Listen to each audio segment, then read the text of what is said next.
Video പലയാവർത്തി കണ്ട ബോധ്യത്തിൽ പറയുന്നു ആ യുവാവ് 110% നിരപരാധി. ഭാരമുള്ളൊരു ബാഗ് ഉയർത്തുമ്പോൾ അറിയാതെ പറ്റിയത് റീച്ചിന് പറ്റിയ ഒരു കോപ്പ് കിട്ടിയ ആനന്ദത്തിൽ ചിരിച്ചുകൊണ്ട് ലൈംഗികാതിക്രമം പകർത്തിയെന്ന് ആരോട് പറയലാണ്?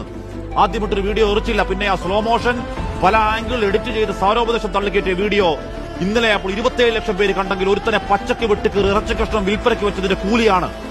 കഷായം ഗ്രീഷ്മയ്ക്കും കൂടത്തായി ജോലിക്കും വേണ്ടി വാദിച്ചവർ ഇവിടെയും ഒരു ഹാഷ്ടാഗ് അവൾക്കൊപ്പം ഉണ്ടാക്കി ഇറങ്ങുന്നുണ്ട്. സ്ത്രീപക്ഷ കാപട്യങ്ങളെ നാണമുണ്ടോ? കോൾ ഔട്ട് എന്നും പറഞ്ഞ് യഥാർത്ഥ പരാതികളെയും തൊലക്കലാണ് നിങ്ങളുടെ പണി. ശരിയായ പരാതിയിൽ ആർജവത്തോട് അവൾക്കൊപ്പമാണ്. പക്ഷേ ഈ വ്യാജങ്ങളെ, സോഷ്യൽ മീഡിയ കോണ്ടന്റ് അപരാധങ്ങളെ സ്ത്രീ സമൂഹം ചെറുക്കുന്നില്ലെങ്കിൽ ഇനിയും അച്ഛനും മക്കളും ഭർത്താവുമടക്കം മച്ചകത്ത് തൂങ്ങിയാടും വേട്ടക്കിരകൾ, ആൺ ശവങ്ങൾ. ഏതോ സമാന്തര ലോകത്ത് ലൈക്കത്രയെന്ന് നോക്കി പൂണ്ടിരിക്കുന്ന പെർവേർട്ടുകൾ അടങ്ങരുത്. ഫോൺ നോക്കി ഇറങ്ങണം.